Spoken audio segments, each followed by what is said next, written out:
கண்டித்து ஒன்றிய அரசினுடைய எதிர்ப்பை தமிழகம் காட்ட வேண்டும் என்ற உள்ளுணர்வோடு தமிழகத்தின் தன்னகரலாத தலைவர், நாடு போற்றும் நற்றமிழறிஞர், நமது உயிருக்கும் மேலான தலைவர், கழகத் தலைவர் தளபதி அவருடைய ஆணையை ஏற்று இளைஞர் அணியின் ஈடு இணையற்ற செயலாளர், எதிர்கால தமிழகமாய் நமக்கு கிடைத்திருக்கிற திராவிட சூரியன், தமிழகத்தினுடைய துணை முதலமைச்சர், தீராத உழைப்பாளியாக இருந்து இயக்கத்திற்கு உழைக்கிற ஒரு இளந்தலைவர், மாண்புமிகு அண்ணன் உதயநிதி ஸ்டாலின் அவருடைய வழிகாட்டுதலோடு எழுச்சியோடும் சிறப்போடும் நடைபெறுகிற மாபெரும் பொதுக்கூட்ட நிகழ்ச்சிக்கு தலைமையேற்றிருக்கிற பல்லவபுரம் தொகுதியினுடைய சட்டப்பேரவை உறுப்பினர், காஞ்சி வடக்கு மாவட்ட கழகத்துடைய துணை செயலாளர், எனது ஆருயிர் அண்ணன், மக்கள் தொண்டர், பாசத்திற்கு மரியாதைக்குரிய அருமை அண்ணன் ஈகா அவர்களே, வருகை தந்த எல்லோரையும் வரவேற்று விழாவை சிறப்பான முறையில் உருவாக்கி தந்திருக்கிற பகுதி கழகத்துடைய செயலாளர், அன்பிற்கு மரியாதைக்குரிய அன்பு சகோதரர் பெர்னாட் அவர்களே, நிகழ்ச்சியில் கலந்து கொண்டு பெருமை சேர்த்திருக்கக்கூடிய பல்லவபுரம் வடக்கு பகுதி கழகத்துடைய செயலாளர், இரண்டாவது மண்டல குழுவினுடைய தலைவர், என்னுடைய அன்பிற்கும் வாஞ்சைக்குரிய அருமை அண்ணன் ஜோசப் அண்ணா அவர்களே, பம்மல் தெற்கு பகுதி கழகத்துடைய செயலாளர், ஒன்றாவது மண்டல குழுவினுடைய தலைவர், அடுக்கடுக்கான நிகழ்ச்சிகளை தனது பகுதியில் நடத்தி நிகழ்ச்சியிலே பங்கெடுத்து சிறப்பு செய்திருக்கிற எனது ஆருயிர் அண்ணன், அன்பு தலைவர் கலைஞருடைய பெயரை தன் பெயராக கொண்டிருக்கிற அருமை அண்ணன் வேகா அவர்களே, பம்மல் வடக்கு பகுதி கழகத்துடைய செயலாளர், இளைஞரணியில் பணியாற்றி இன்றைக்கு தாய் கழகத்தில் சிறப்பாக பணியாற்றுகிற இந்த அன்பு சகோதரர் திருநீர்மலை ஜெயக்குமார் அவர்களே, நிகழ்ச்சியிலே பங்கெடுத்திருக்கக்கூடிய புனித தோமையமலையுடைய வடக்கு ஒன்றிய கழகத்துடைய செயலாளர்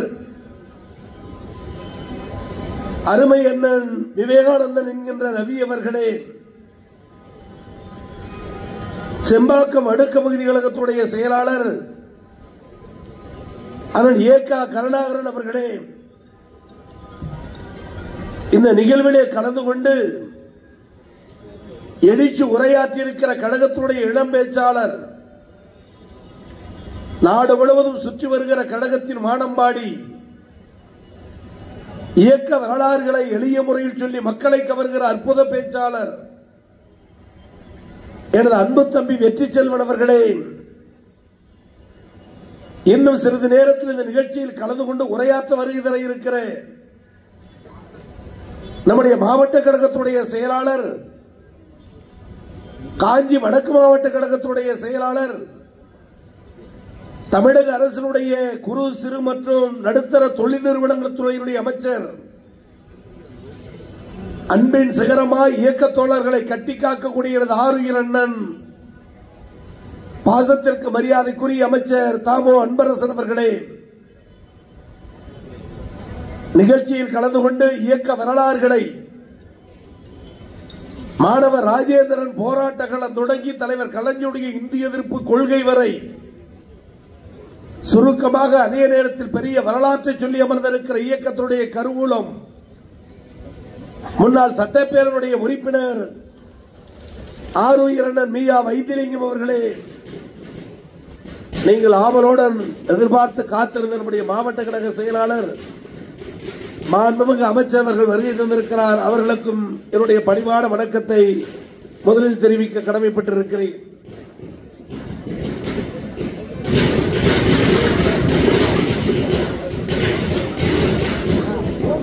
இந்த நிகழ்விலே கலந்து கொண்டு பெருமை சேர்த்திருக்கக்கூடிய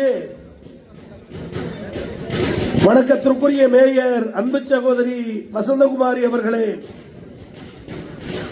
மாவட்ட இளைஞரணியினுடைய அமைப்பாளர் அருமை சகோதரர் கோல்டு பிரகாஷ் அவர்களே, பாசத்திற்கு மரியாதைக்குரிய சகோதரர் நரேஷ் கண்ணா அவர்களே,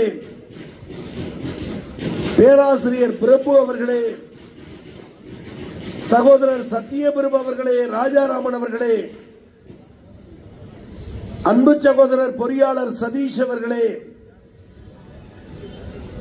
அன்பிற்கு மரியாதைக்குரிய அருமை சகோதரர் பிரபு அவர்களே, இன்சமாம் அவர்களே, தகவல் தொழில்நுட்ப மாநில துணை செயலாளர் எனது அருமை சகோதரர் தமிழ்மாறன் அவர்களே, தொழிற்சங்க பேரவையினுடைய செயலர் அருமையண்ணன் பொன்ராம் அவர்களே, பொதுக்குழு உறுப்பினர் ரஞ்சன் அவர்களே, நிகழ்ச்சியிலே கலந்து கொண்டிருக்கிற ஏனைய இயக்கத்துடைய முன்னோடிகளே, சகோதரர்களே, நன்றி கூற இருக்கிற மாவட்ட இளைஞரணி துணை அமைப்பாளர் ஜானகிராமன் அவர்களே, எல்லோருடைய பெயரையும் அவருடைய பொறுப்புகளையும் வகிக்கக்கூடிய இயக்கத்துடைய பற்றுகளையும் தெளிவாக எடுத்து உரையாற்றி வணக்கம் சொல்ல வேண்டும் என்ற எண்ணம் இருந்தாலும் மேடையில் வீற்றிருக்கிற மாவட்ட உள்ளிட்ட கழக முன்னோடிகள் அவர் கட்டளை ஏற்று தலைமையில் சிரமமாக கொண்டு பணியாற்றக்கூடிய கழக முன்னோடிகள், நம்முடைய கழகத் தலைவருடைய உடன்பிறப்புகள், வருகை தந்திருக்கிற பத்திரிகையாளர்கள், வர்த்தக பெருமக்கள், காவல்துறை நண்பர்கள், எல்லோருடைய பெயர்களை, பொறுப்புகளை, உழைப்புகளை, சிறப்புகளை எடுத்துச் சொல்லி வணக்கம் சொல்லி வணங்கிட வேண்டும் என்ற எண்ணம் இருந்தாலும் நேரத்தில் அருமை கருதி இடர்பாட எண்ணி நான் உங்களுக்கு வணக்கம் சொல்ல வேண்டுமானால் அன்பு தலைவர் கலைஞருடைய ஒரு ஒற்றை வார்த்தையை, ஒரு சொல்லை, ஒரு சொற்றொடரை இரவலாக பெற்று, கடனாக பெற்று, பிச்சையாக பெற்று உங்களுக்கு வணக்கம் சொல்ல வேண்டுமானால் கலைஞரின் உயிருக்கும் மேலான அன்பு உடன்பிறப்புகளே, அனைவருக்கும் வணக்கம். இந்த ஒற்றை சொல்லில் தான் 80 ஆண்டு காலத்திற்கு மேலாக இந்த தமிழ் சமுதாயத்தை கட்டி போட்ட தமிழ் காவலர் அன்பு தலைவர் டாக்டர் கலைஞர் அவர்கள். உலகத்தில் அரசியல் கட்சிகளில் தலைவர்கள் உண்டு, மேடைகள் உண்டு, சொற்பொழிவுகள் உண்டு. அகில உலக அரசுகளை இந்திய அரசில் எடுத்துக்கொண்டால் தலைவர்கள், தொண்டர்கள் உண்டு, தோழர்கள், தலைவர்கள் உண்டு. ஆனால் தலைவர்கள், தொண்டர்கள், தோழர்கள், தலைவர்கள் என்பதை மாற்றி அண்ணன் தம்பியாக ஒரு இயக்கம் பழகுகிற ஒரு பேர் இயக்கம் இந்தியாவில் திராவிட முன்னேற்ற கழகத்தை தவிர வேற எந்த கட்சியும் பார்க்க முடியாது.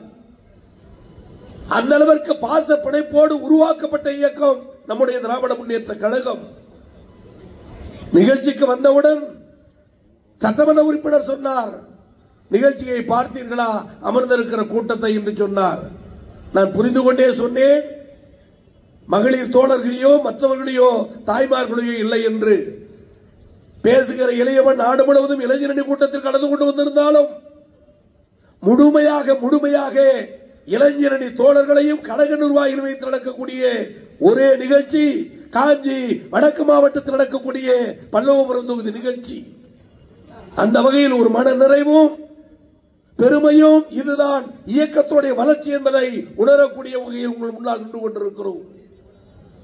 காரணம், திராவிட முன்னேற்ற கழகத்தின் சார்பில் இளைஞரணி செயலாளர் உதயநிதி அவர்கள் இந்தி திணிக்கப்படுகிற கொடுமை மும்மொழி திட்டத்தால், நிதி பகிர்வில் பாரபட்சம், ஓரவஞ்சனை, ஒன்றிய அரசுடைய நிர்வாக கோளாறால் பாராளுமன்ற உறுப்பினருடைய எண்ணிக்கை குறைப்போம் என்று சொல்லுகிற ஆணவ பிடித்த பேச்சு, இவைகள் எல்லாம் ஒரு மாநில வளர்ச்சிக்கு தடையாக இருக்கிறது என எண்ணி இந்தியாவில் இத்துணை மாநிலங்கள் இருந்தாலும் முதலில் குரல் கொடுத்து அனைத்து கட்சி முதலமைச்சர்கள் கூட்டத்தை கூட்டிய முதல் தமிழ் மகன் நம்முடைய தமிழ்நாட்டு முதலமைச்சர், ஒப்பு உயர்வற்ற தலைவர் நம்முடைய தளபதி அவர்கள். எனவே அந்த நிகழ்ச்சியை இளைஞரணி சார்பில் நாடு முழுவதும் கூட்டம் நடத்தப்படுகிற இந்த தருணத்தில் காஞ்சிபுரம் வடக்கு மாவட்டத்தில் இளைஞரணி கூட்டம் என்று சொன்னால் அது இளைஞரணியின் தாய் வீடாக என்றைக்கும் இருக்கக்கூடிய ஒரு மாவட்டம் இந்த காஞ்சிபுரம் வடக்கு மாவட்டம் என்பதை தொடர்ந்து இளைஞரணியில் பணியாற்றக்கூடிய உணர வேண்டும். இளைஞரணியில் தொண்டனாய், இளைஞரணியின் மாவட்ட அமைப்பாளராய், தாய் கழகத்தின் பொறுப்பாளராய், ஒன்றுமட்ட மாவட்ட கழக செயலாளராய், மாண்புமிகு அமைச்சராய் படிப்படியாக இன்றைக்கு விளங்கி விரல் விட்டு எண்ணி சொல்லுகிற மூத்த தலைவர்கள் ஒருவராக அருமை அண்ணன் தாமோ அன்பரசன் நாடு முழுவதும் விளங்குகிறார் என்று சொன்னால் முதல் விதை இளைஞரணி தொண்டன் என்ற அந்த அற்புத விதை, அதன் வீரியம், அதன் வளர்ச்சி, அதன் உச்சகட்டம். எனவே கடந்த 30 ஆண்டுகளாக இந்த பகுதிகளில் பேசும்போதெல்லாம் சொல்லுவேன், தலைநகர் சென்னையிலிருந்து கன்னியாகுமரி வரை எத்தனையோ மாவட்டங்கள் இருந்தாலும், மாவட்ட நிர்வாகம் இருந்தாலும், தளபதி மாவட்டம் எது என்று கேட்டால் கைகாட்டுகிற மாவட்டம் அது காஞ்சிபுரம் மாவட்டம் என்று நாடு முழுவதும் சொல்லுவேன். அந்த அளவிற்கு இளைஞரணியை வளர்த்து உழைத்து ஆளாக்கி பெருமை சேர்க்கக்கூடிய ஒரு மாவட்டம்.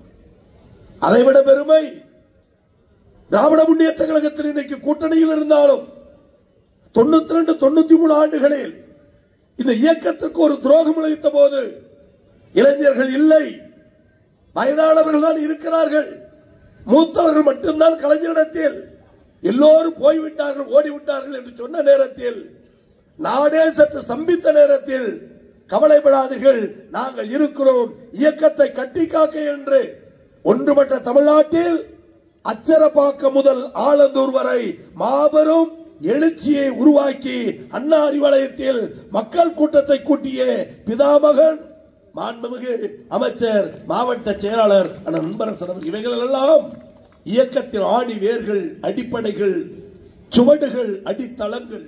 இல்லை என்றால் இன்றைக்கு இயக்கம் மாபெரும் இயக்கமாக மாறி அனைத்து முதலமைச்சருடைய கூட்டத்தை இதே தலைநகர் சென்னையில் நம்முடைய தலைவர் கூட்டுகிறார் ஒரு வார காலத்திற்கு முன்பு என்று சொன்னால், இளைஞரணி கூட்டத்தில் அறிவிக்கிறேன், இந்தியாவின் தலைநகர் டெல்லி என்பதை மாற்றி இந்தியாவின் தலைநகர் சென்னை என்பதை காட்டிய தலைவர் நம்முடைய தமிழ்நாடு முதலமைச்சர் தளபதி அவர்கள். 7 மாநில முதலமைச்சர்.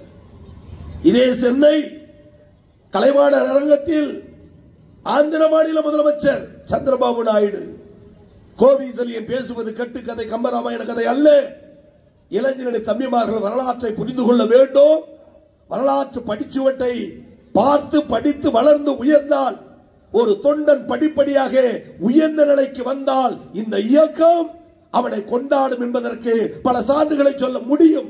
எனவே சொல்லுகிறேன், கலைவாணர் அரங்கம், ஆந்திர மாநில முதலமைச்சர் சந்திரபாபு நாயுடு, கழக நிகழ்ச்சி, அரசு நிகழ்ச்சி நடக்கிறது, முதலமைச்சர் கலைஞர் எல்லோரும் பேசினார்கள். அன்பு தலைவர் கலைஞரை தலைவர் தலைவர் தலைவர் என்று. கலைஞருக்கு முன்னால் பேசுகிற வாய்ப்பு ஆந்திர மாநில முதலமைச்சர் சந்திரபாபு நாயுடுக்கு. அந்த சந்திரபாபு நாயுடு சொன்னார், இங்கே பேசிய எல்லோரும் பேராசிரியர் உட்பட கலைஞரை தலைவர் தலைவர் தலைவர் என்று சொன்னீர்கள். இவர் உங்களுக்கு மட்டும் தலைவர் அல்ல, ஆந்திராவின் முதலமைச்சராகிய நானே சொல்லுகிறேன், எனக்கும் சேர்த்து தலைவர் இங்கே இருக்கிற டாக்டர் கலைஞர். கலைவாணர் அரங்கத்தில் சந்திரபாபு நாயுடு கலைஞரை வைத்துக் கொண்டு பேசினார். அன்றைக்கு கடந்த 10 தினங்களுக்கு முன்பு அதே சந்திரபாபு நாயுடு மத்திய அரசு பாசிச ஆட்சி டெல்லியிலே தொடருவதற்கு நாற்காலியிட்டு மோடி உட்கார்ந்து இருக்கிறார் என்று சொன்னால், மோடி உட்கார்ந்து இருக்கிற நாற்காலியில் ஒற்றை கால் தெலுங்கு தேச கட்சி தலைவர் சந்திரபாபு நாயுடு. அந்த ஒற்றை கால் இல்லை என்றால் ஆடி போவார். அப்பேற்பட்ட சக்தி வாய்ந்த இடத்தில் இருக்கிற சந்திரபாபு நாயுடு சொன்னார், என்னதான் அகில இந்தியாவில் நாங்கள் அங்கம் வகித்திருந்தாலும் கூட மொழி பிரச்சனையில் மாநில மொழியை கட்டி காப்பதில் எங்களுக்கு வழிகாட்டுகிற மாநிலம் தமிழ்நாடு, வழிகாட்டுகிற தலைவர் தளபதி ஸ்டாலின் என்று சந்திரபாபு நாயுடு. எனவேதான் சொல்லுகிறேன், மொழி என்பது எங்களுக்கு உயிர், இயக்கம் என்பது எங்கள் உயிர் மூச்சு. பதவிக்காக இருக்கிற இயக்கம் திமுக அல்ல. திராவிட முன்னேற்ற கழகம் துவக்கப்பட்டது ஆட்சி அதிகாரம் கோட்டை கொத்தளத்திற்காக அல்ல. அறிஞர் அண்ணா சொல்லுவார், பதவி என்பது என் தோளில் போடுகிற துண்டு, இந்த துண்டை என்றைக்கு நான் இழக்க தயார். தம்பிமார்கள் தெரிந்து கொள்ள வேண்டிய வரலாறு. துண்டை இழக்க தயார். ஆனால் இடுப்பில் இருக்கிற லட்சியம் என்கின்ற கொள்கை என்ற வேட்டியை ஆயுட்காலம் முழுவதும் இழக்காமல் கட்சியை கட்டி காத்த பேரறிஞர் அண்ணா தலைமையில் துவங்கிய திராவிட முன்னேற்ற கழகம் இன்றைக்கு திராவிட முன்னேற்ற கழகத்தின் ஆழமரமாக எஃகு கோட்டையாக உருமாறி நிற்கிறது.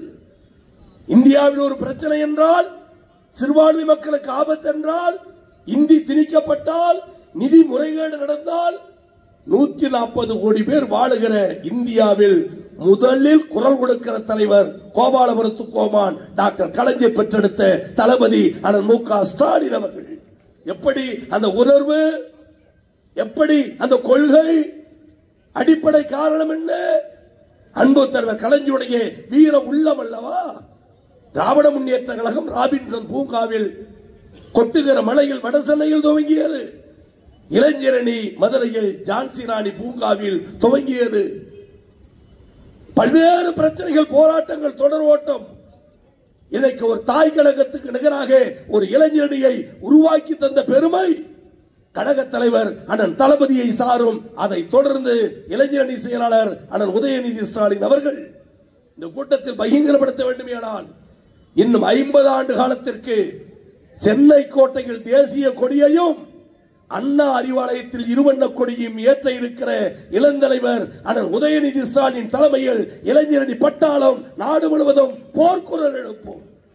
இது ஒன்றும் உத்தரப்பிரதேசம் அல்ல, மத்திய பிரதேசம் அல்ல. அடங்கி போவதற்கு இது தமிழ்நாடு.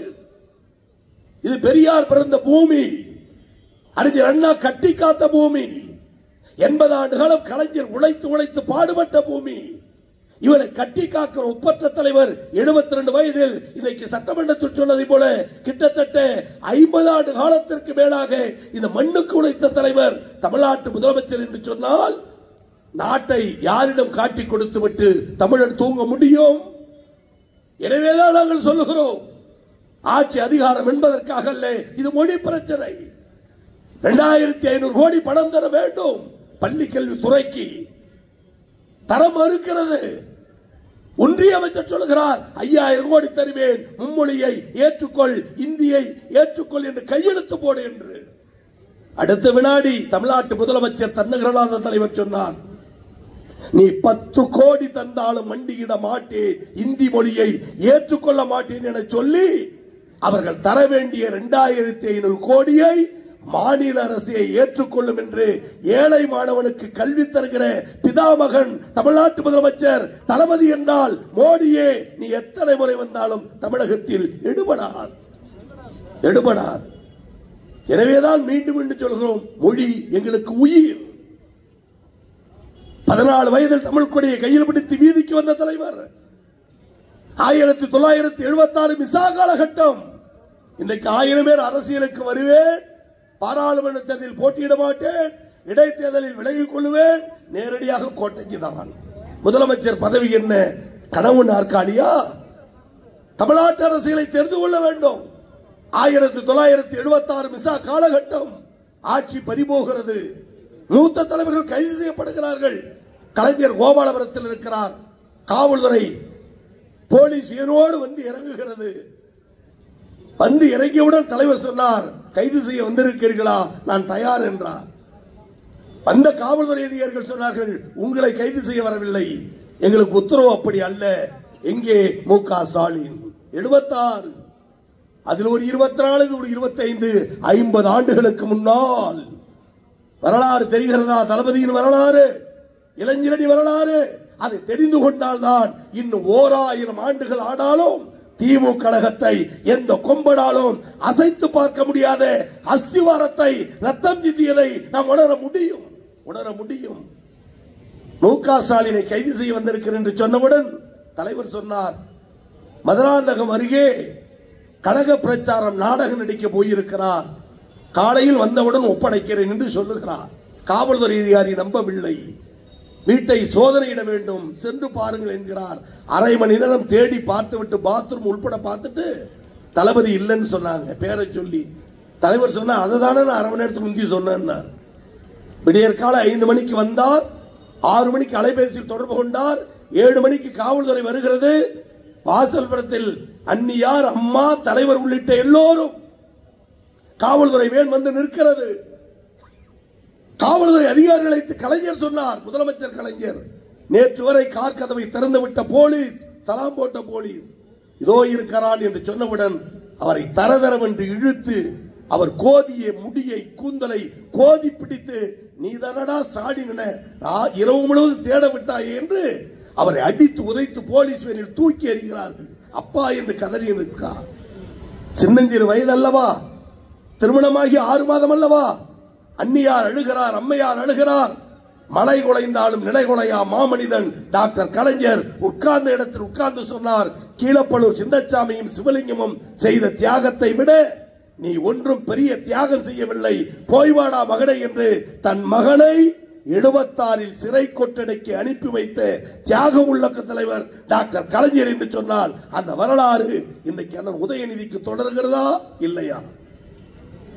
மேயர் சிட்டிபாபு பிணமானார் எப்படி?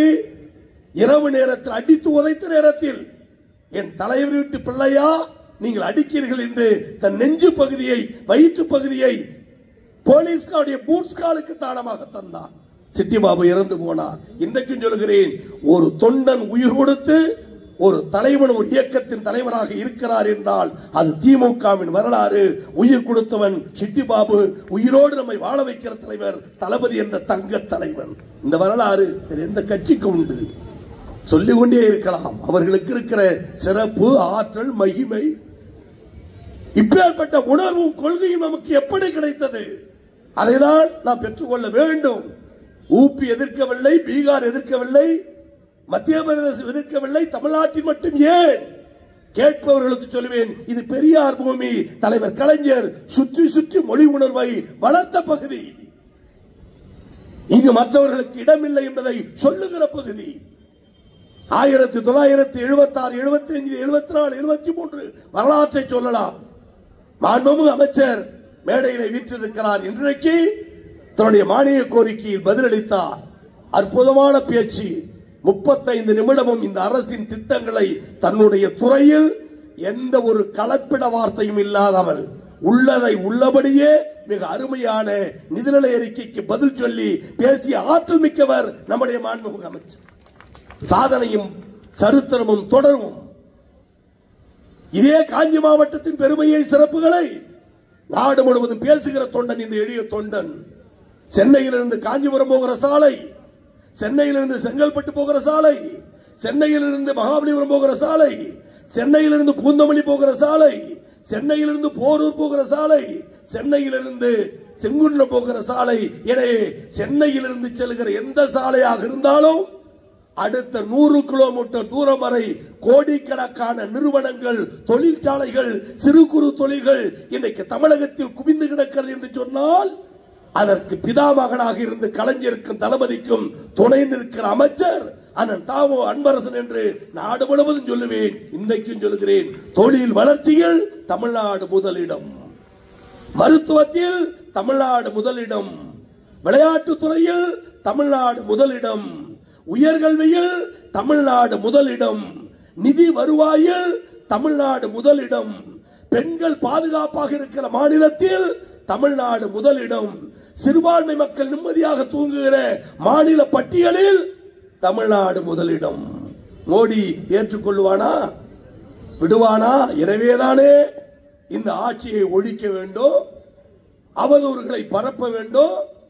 எனவே பொய் பிரச்சாரத்தை கட்டவிழ்த்து விட்டு தினசரி நாடகம் ஆடி நம்முடைய துரோகிகளை, எதிரிகளை கைப்பாவையாக்கி கொண்டு, சமீபத்தில் கூட அருமையனர் உதயநிதி சொன்னார், எதிரே எடப்பாடி வைத்துக் கொண்டு சொன்னார், கடந்த முறை எனது காரிலே நீங்கள் ஏற போனீர்கள், உங்கள் கார் நின்ற இடத்தில் என்னுடைய கார் நின்றதால் ஒரே கலர், ஒரே கார் கம்பெனி, பத்திரிகையில் செய்து பார்த்தேன், இனிமேல் என்னுடைய காரிலே நீங்கள் ஏறி போகலாம், நான் ஒன்றும் தவறாக கருத மாட்டேன், ஆனால் தயவு செய்து அந்த காரில் ஏறி கமலாலயம் மட்டும் போய்விடாதீர்கள்.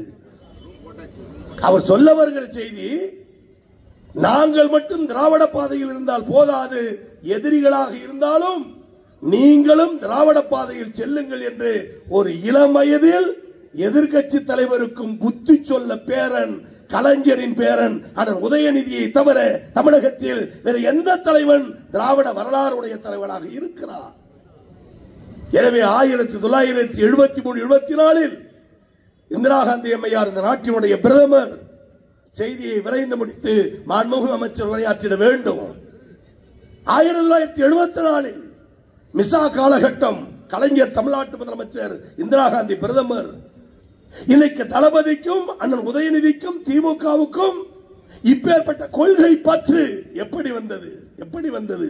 அந்த வீர உள்ளம். இந்திரா காந்தி அம்மையார் பிரதமர், கலைஞர் முதலமைச்சர் டெல்லி போனார்.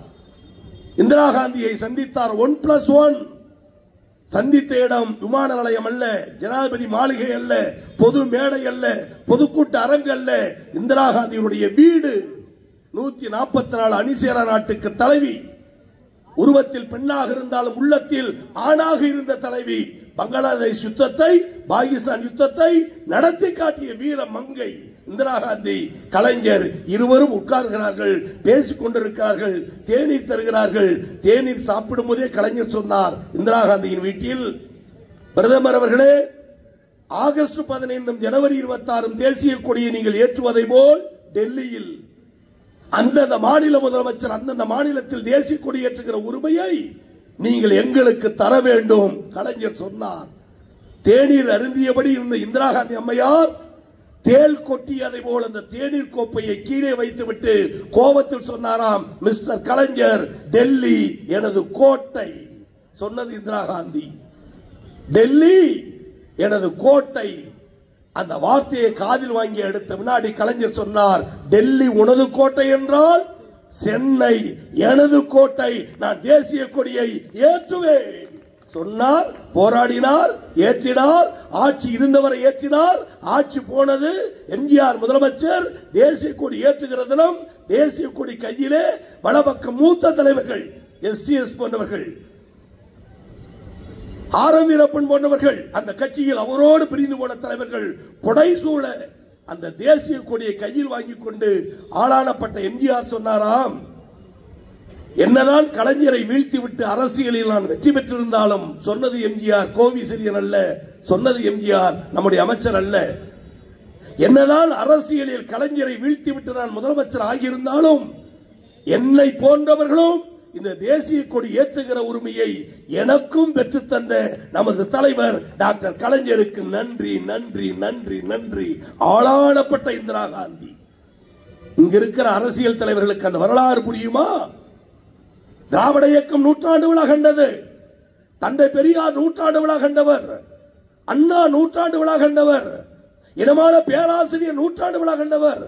நூற்றாண்டு நூற்றாண்டு நூற்றாண்டு என்று சொல்லுகிறனே, அந்த நூற்றாண்டு விழா கண்ட இயக்கத்தில் திமுக கழகம் 75வது பவள விழாவை கொண்டாடி கொண்டிருக்கிறோம். எங்களை எதிர்க்கக்கூடிய சிறு சிறு தம்பிமார்களே, நூற்றாண்டு நூற்றாண்டு நூற்றாண்டு என்று சொல்லுகிற அந்த பேராண்மை மிக்க வார்த்தை திமுகவை தவிர தமிழகத்தில் வேற எந்த கட்சிக்கு உண்டு? கட்சிக்கு உண்டு. சுற்றி சுற்றி பார், இருவர் அமைச்சர், மூத்த அமைச்சர் அண்ணன், இடையிலே வரவழைக்கப்பட்டு உருவாக்கப்பட்ட உங்கள் முன்னால் நிறுத்தப்பட்ட தொண்டன், இன்றைக்கு உயர்கல்வித்துறை அமைச்சராக உங்கள் முன்னால், சட்டமன்ற உறுப்பினர், மேயர் பொறுப்பில் இருப்பவர்கள் 50 பேர் இருப்போமா? மாநகராட்சி உள்பட முன்னாள் இந்நாள் என்று சேர்த்தால் கூட. ஆனால் கோடிக்கணக்கான தொண்டன் இந்த இயக்கத்தை நம்பி இருக்கிறானே, அவன் பதவிக்காகவா, அமைச்சராகவா, எம்பியாகவா, எம்எல்ஏவாகவா? இல்லை. எம்ஜிஆர் காலத்தில் 13 ஆண்டு காலம், தலைவர் காலத்தில் 10 ஆண்டு காலம், இன்னும் 20 ஆண்டு 30 ஆண்டு எத்துணை ஆண்டுகள் ஆனாலும் அவன் தலைவனை மாற்றாமல், தத்துவத்தை மாற்றாமல், எண்ணத்தை மாற்றாமல், சின்னத்தை மாற்றாமல், பச்சையாக சொல்ல வேண்டும் என்றால் பிச்சைக்காரனாக வாழ்ந்தாலும் திமுக கட்சிக்காரனாக எழுந்தென்று இயக்கத்தில் உழைக்கிறான் என்று சொன்னால் அவன் விரும்புவது கொள்கையை தவிர வேறு என்னவாக இருக்க முடியும்? எனவே கலைஞரை போல் ஒரு அறிவாளி, தளபதியை போல் ஒரு உழைப்பாளி, இந்தியாவை கட்டி காக்கிற ஆற்றல், அண்ணன் உதயநிதியை போல் கலைஞரின் பேரனாக துள்ளி வருகிற அந்த பேராண்மை வேற எந்த கட்சிக்காரர்களுக்காவது உண்டா? சொல்லி பாருங்கள். 1989 ஆட்சிக்கு வந்தோம். 91 ஆட்சி கலைக்கப்பட்டது. அன்றைக்கு கவர்னர் பஞ்சாப் சிங்கம் பர்னாலா, டெல்லியிலே ஜனாதிபதி தஞ்சை மாவட்ட பட்டுக்கோட்டையில் நின்ற வெங்கட்ராமன், சட்ட ஒழுங்கு கேட்டுவிட்டது, கையெழுத்து போட்டுத்தா. டெல்லியில் அழைத்தார்கள். சட்டமன்ற உறுப்பினராக இருந்தவர் மேடையிலே இருக்கிறார். வெங்கட்ராமன் அழைத்து பர்னாவிடம் சொன்னார், தமிழ்நாட்டில் சட்ட ஒழுங்கு கெட்டுவிட்டது, ஆட்சியை கலைக்க வேண்டும், கையெழுத்து போட்டுத்தா. பஞ்சாபின் சிங்க பர்னாலா டெல்லியில் சொன்னார், நான் பஞ்சாபில் பிறந்தவன், வெடிகுண்டுகள் அதிகம் வீசுகிற மாநிலம் பஞ்சாப், சட்ட ஒழுங்கு என்னவென்று எனக்கு தெரியும், வெடிகுண்டு வீச்சு என்னவென்று எனக்கு தெரியும், துப்பாக்கி சூடு என்னவென்று எனக்கு தெரியும். தமிழகத்தில் ஜன்னல் கதவுகளை திறந்து வைத்துவிட்டு பேர குழந்தைகளோடு நிம்மதியாக தூங்குகிறேன். கலைஞர் ஆட்சியை கலைப்பதற்கு கையெழுத்து போட்டு தர மாட்டேன். பர்னாலா மறுக்கிறார். மறுத்துவிட்டு டெல்லி விமான நிலையத்தில் ஏறி சென்னை விமான நிலையம் வந்து இறங்குகிறார். மீனம்பாக்கத்தில், இதே மீனம்பாக்கத்தில் பத்திரிகையாளர்கள் கூடி வந்து சொன்னார்கள், திமுக ஆட்சியை கலைப்பதற்கு நீங்கள் மறுத்துவிட்ட காரணத்தால் ஜனாதிபதி உங்களை மகாராஷ்டிரா மாநிலத்திற்கு மாற்றி இருக்கிறார். டிரான்ஸ்பர் டு அதர் ஸ்டேட், வேறொரு மாநிலத்திற்கு. அந்த செய்தியை காதில் வாங்கிய பஞ்சாபின் சிங்க பர்னாலா சொன்னார், அந்த வார்த்தையை சொல்லுவதற்கு என் அண்ணன்மார்களும் தம்பிமார்களும் மன்னிக்க வேண்டும். தாடி மயிரை தடவிக்கொண்டே பஞ்சாபின் சிங்க பர்னாலா சொன்னார், வீரமிக்க ஆண்மைமிக்க கலைஞர் கருணாநிதிக்கு நான் கவர்னராக இருந்துவிட்டு சொன்னது பர்னாலா. சீமான் போன்றவர்கள், விஜய் போன்றவர்கள் வரலாற்றை படித்து பார்த்துவிட்டு மேடை ஏறி திமுக எதிரி என சொல்வதற்கு கூட ஒரு தகுதி வேண்டும், தகுதி வேண்டும். தாடி மயிரை தடவிக்கொண்டு பர்னாலா சொன்னார், வீரமிக்க ஆண்மைமிக்க கலைஞர் கருணாநிதிக்கு நான் கவர்னராக இருந்துவிட்டு வேறு எந்த பேடிகளுக்கும் நான் கவர்னராக இருக்க மாட்டேன் என்று பதவியை தூக்கி எறிந்துவிட்டு பஞ்சாப் போனார். கோதுமை வயலில் 2 காளை மாடுகளை பூட்டி விவசாய வேலை செய்தார். 6 மாதத்துக்கு பிறகு தேர்தல் பத்திரிகை செய்தி போனது. 6 மாதம் கழித்து எந்த மாநிலத்தில் எந்த ஆட்சியை கலைக்க வேண்டும் என்று சொன்னார்களோ அதே மாநிலத்தில் திமுக மேடையில் நின்று உதயசூரியனுக்கு ஓட்டு போடுங்கள் என்று ஒரு கவர்னர் ஓட்டு கேட்க வைத்த வரலாறு திமுக வரலாறு, கலைஞரின் வரலாறு. 4 நாள் கழித்தாகிவிட்டது. கவர்னர் மறுத்ததுக்கு அப்புறமா ஆட்சியை கலைக்க வேண்டும். அவாள் சதி, பூநூல் சதி, ஆரிய சதி. சட்ட ஆலோசனை, நீதிபதிகள் வழக்கறிஞர்கள். மாலை வெள்ளிக்கிழமை 4 மணி இருக்கும். ஒரே பரபரப்பு செய்தி, கவர்னர் மறுத்தாலும் 356 என்கின்ற அதர்வைஸ் சட்டத்தின் கீழ், அதர்வைஸ் இல்லை என்றாலும் ஜனாதிபதி நினைத்தால் ஆட்சியை கலைக்கலாம் என்று செய்தி பரவுகிறது. தமிழகம் ஒரே பரபரப்பு. 4 நாள் கவர்னர் மறுத்தார், ஜனாதிபதி ஆட்சியை கலைக்கலாம், சட்ட ஆலோசனை, சட்ட அறிஞர்கள் பேசிக் கொண்டிருக்கிறார்கள் என்ற செய்தி. நாடே ஒரு மயான அமைதி. கோபாலபுரத்தில் கலைஞர், பேராசிரியர் ஆற்காடார், அண்ணன் முரசொலி மாறன், நம்முடைய தலைவர் தளபதி, வலப்பக்கத்தில் அவருடைய குடும்ப மருத்துவர் டாக்டர் கோபால், எல்லோருக்கும் தெரிந்த மருத்துவர். 4:30 மணி இருக்கும், 5 மணி ஆகிறது. ஒரே பரபரப்பு. வெங்கட்ராமன் கையெழுத்து போடுவாரா மாட்டாரா, இறுதி முடிவு இன்றைய தினம் தெரியும் என்று. 5 மணி ஆனவுடன் கலைஞருடைய குடும்ப மருத்துவர் டாக்டர் கோபால் வெளியில் நின்று கொண்டிருந்து படபடன உள்ளே வந்து சொன்னாராம், தலைவரை அண்ணன் என்று சொல்லுகிற பாசத்தால், அண்ணே அண்ணே, ஜனாதிபதி கடைசியா கடிதத்தில் கையெழுத்து போட்டுட்டாராம். சொன்ன வார்த்தை என்ன? கடைசியா கடிதத்தில் கையெழுத்து போட்டுட்டாராம். அப்படி என்றால் ஆட்சிக்கு முடிவு கட்டு விட்டார் என்ற செய்தி. அந்த வார்த்தையை காதில் வாங்கிய கலைஞர் எடுத்த வினாடி சொன்னாராம், கடிதத்தில் கடைசியாதாயா கையெழுத்து போடுவாங்க, கடிதத்தில் கடைசியாதாயா கையெழுத்து போடுவாங்க. சொல்லிவிட்டு அந்த அமைதியை கலைக்க இப்பக்கம் 4 பேர், தன்னை சேர்த்து 5, இந்த பக்கம் ஒருவர், அவருடைய உதவியாளர் ராமசாமி, அவருடைய பையன் இப்பொழுது தலைமைச் செயலகத்தில் வேலை செய்கிறார். கையெழுத்து போட்ட செய்தி கிடைத்து ஆட்சி பிடிச்சு கண்ணீர் மல்க நிற்கிறான். ராமசாமி 6 காஃபி எடுத்துருவாங்கிறார் கலைஞர். 6 காஃபி. அவன் கண்ணீரை தொடச்சிட்டு திரும்புறான். 6ஆம எடுத்துருவாயா? ஆட்சி போன நேரத்திலும் அந்த இறுக்கத்தை போக்கி நிலைகுலையாமல் திமுகவை கட்டி காத்த தலைவர், கட்டி காத்த தலைவர். எங்களுக்கு நிகரான அறிவாளி யார்? பேச ஆற்றல் படைத்தவன் யார்? கொள்கை உறுதி கொண்டவன் யார்? ஒரு தலைவன் கைது செய்யப்பட்டதற்கு 18 பேர் தன்னைத்தானே மாற்றிக் கொண்ட வரலாறு திமுக வரலாற்றை தவிர வேறு எந்த கட்சியில் உண்டு? எந்த கட்சியில் உண்டு சொல்ல முடியுமா? கடைசி செய்தி, இதே பச்சையப்பன் கல்லூரி 77 ஆட்சி போன பிறகு பச்சையப்பன் கல்லூரி முதல்வர் 3 அரசியல் கட்சிகளை பேச அழைக்கிறார். ஒன்று காங்கிரஸ், மற்றொன்று அதிமுக, மற்றொன்று திமுக. காங்கிரஸ் கட்சியில் பேச அழைத்தது இலக்கிய செல்வர் குமரி ஆனந்தன், அற்புத பேச்சாளர். சிலப்பதிகாரத்தை பற்றி பேச சொன்னால் மணிக்கணக்கில் பேசுவார். காலில் சிலம்பு கட்டியதை போல் பேசுவார். அற்புத பேச்சாளர். நம்முடைய வசந்தன் கோ உரிமையாளர் வசந்தகுமாருடைய சொந்த அண்ணன் குமரி ஆனந்தன். நம்முடைய கவர்னர் அக்கா தமிழிசையுடைய சொந்த அப்பா குமரி ஆனந்தன், இலக்கிய செல்வர் குமரி ஆனந்தன். அஇஅதிமுகவில் வார்த்தை சித்தர் வலம்புரி ஜான்.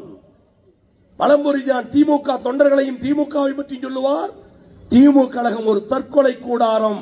அந்த கூடாரத்தில் இருக்கிற திமுக தொண்டன் தன்னைத்தானே மாய்த்துக் கொள்ளுவானே தவிர ஆபத்தான கட்டத்தில் கூட அந்த கூடாரத்தை விட்டு வெளியே வந்து மற்றொரு கட்சிக்கு சேராத தொண்டன். சொல்லுவது வலம்புரி ஜான், வார்த்தை சித்தர். அவர் அதிமுக. திமுக சார்பில் முத்தமிழறிஞர், மூதறிஞர், உயிருக்கு மேலான தலைவர் டாக்டர் கலைஞர். 3 பேர். பச்சைய பெண்களூரி இலக்கியம் என்ற விழா 77 மக்கள் கூட்டம், மாணவர்கள் கூட்டம், பேராசிரியர் கூட்டம், கல்வியாளர் கூட்டம், ஒரே ஆயிரக்கணக்கான மக்கள். வரவேற்புரையாற்றிய கல்லூரி முதல்வர் சொன்னார், 1974 மிசா நெருக்கடி. 3 பேர் பேச வந்திருக்கிறார்கள். நீங்கள் கட்சியின் பெயரை சொல்லக்கூடாது, கட்சியின் சின்னத்தை சொல்லக்கூடாது, கட்சியின் கொள்கையை சொல்லக்கூடாது. 3 பேரும் இலக்கியம் மட்டும்தான் பேச வேண்டும். இது கல்லூரி முதல்வர் இட்ட வரவேற்பு உரை கட்டளை. குமரி ஆனந்தன் 40 நிமிடம் பேசினார். வலம்புரி ஜான் 40 நிமிடம் பேசினார். அடுத்து கலைஞர் பேசி முடிக்க வேண்டும். 38 நிமிடம் பேசினார். கடைசி 2 நிமிடம் பேசும்போது சொன்னார், கல்லூரி முதல்வர் முன்னாள் முதல்வராக இருந்த எனக்கே உத்தரவிட்டார். சொல்லுவது கலைஞர். கல்லூரி முதல்வர் முன்னாள் முதல்வராக இருந்த எனக்கே உத்தரவிட்டார், அரசியல் பேசக்கூடாது, கட்சி சின்னத்தை எல்லாம் சொல்லக்கூடாது என்று சொன்னார். கட்டுப்பட்டு நடந்தேன் இந்த முதல்வருக்கு. ஆனால் இறுதியாக சொல்லும் போது சொன்னார், நிகழ்ச்சி முடித்துவிட்டு எல்லோரும் நன்றாக சாப்பிட்டு விட்டு போங்கள் என்று சொன்னார். அவர் குரலாக நான் உங்களுக்கு சொல்லுவேன், நிகழ்ச்சி முடிந்தவுடன் எல்லோரும் இருந்து நன்றாக சாப்பிட்டு விட்டு இலையை குப்பை தொட்டியில் போட்டுவிட்டு கையை நன்றாக கழுவி விட்டு கடைசி 1 நிமிஷம். கலைஞருடைய மூளை எங்க போகுது பத்தியா? கடைசி 1 நிமிஷம் 39வது நிமிடம். மீண்டும் சொல்லுகிறேன் தம்பிமார்களே, வரலாற்றை மீண்டும் மீண்டும் தமிழர்களுக்கு சொல்லுங்கள்.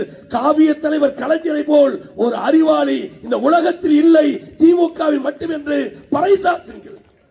கடைசி 1 நிமிஷம் சாப்பிட்டு விட்டு போங்கன்னு முதல்வர் சொன்னார். நன்றாக சாப்பிட்டு விட்டு இலையை குப்பை தொட்டியில் போட்டு விட்டு, இலைனா எது? ஒரு கட்சி க்ளோஸ்.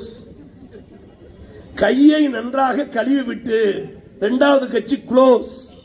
சந்தோஷமாக செல்லுங்கள் என்று சொன்னார். என் தலைவன் என்றால் ஆபத்தான காலகட்டத்திலும் கட்சியை தூக்கி நிறுத்திய கட்டபொம்மன் எங்கள் கலைஞர். அவர் பிள்ளை தளபதி, அவர் பேரன் உதயநிதி ஸ்டாலின், இந்த பட்டாளத்தின் தலைமகன் எங்கள் ஆருயிர் அண்ணன், அன்பின் சிகரம், பாசத்துக்குரிய அண்ணன் தாமோ அன்பரசன் தலைமையில் ஒன்றுபட்ட இயக்கத்தை வழிநடத்துவோம் என சொல்லி கோவிசெலியனுக்கு அண்ணன் அவர்கள் பட்டாடை அணிவித்தார்கள், மாலை அணிவித்தார்கள்.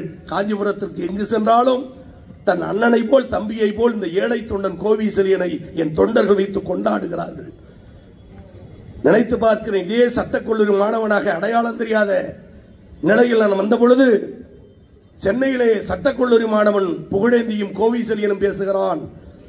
அவனை காஞ்சிபுரம் மாவட்டத்தில் பேச வைக்க வேண்டும் என்று எண்ணிய முதல் மாமனிதர் எங்கள் ஆருயிர் அண்ணன் மாவட்ட செயலாளர் அண்ணன் தாமோ அன்பரசன் அவர்கள்.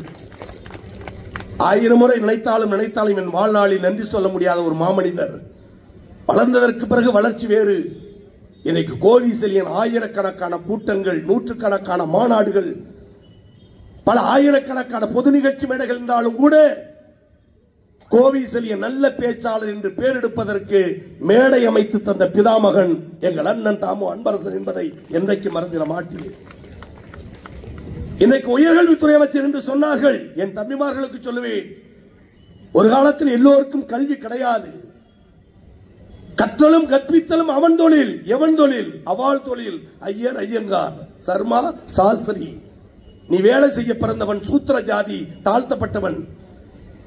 கற்றலும் கற்பித்தலும் அவன் தொழில். பள்ளிக்கூடத்துக்கு நீ போகக்கூடாது, ஒதுங்கக்கூடாது.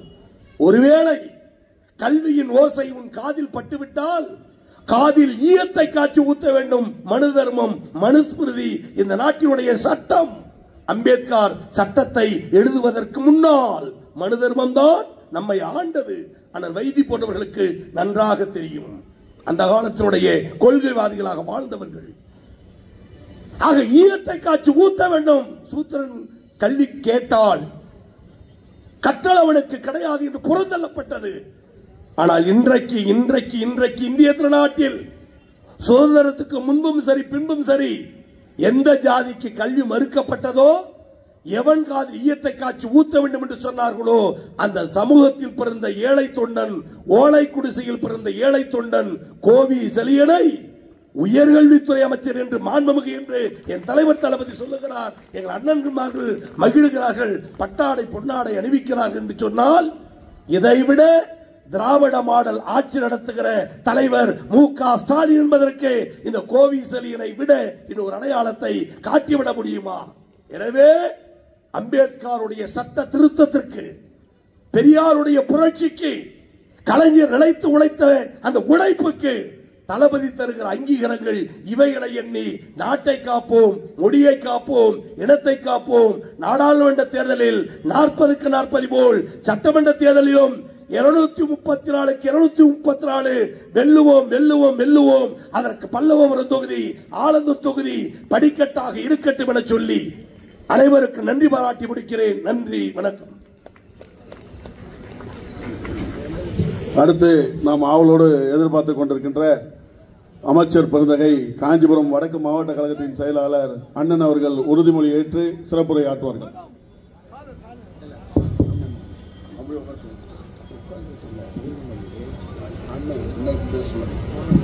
மாவட்ட கழக செயலாளர் உறுதிமொழி ஏற்கின்ற போது அனைவரும் எழுந்து நின்று கையை உயர்த்துமாறு அன்புடன் கேட்டுக்கொள்கிறேன். கையை எடுத்து உறுதிமொழியான பிறகு அப்படியே உட்கார்ந்துருங்க, சீக்கிரம் முடிச்சுடுவோம்.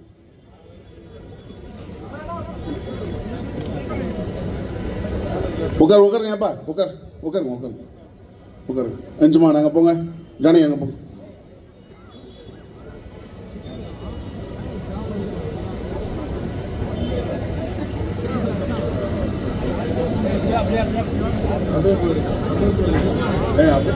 அப்படியே இறங்கிடுங்க, காலில் போட்டு அப்படியே இறங்கிடுங்க.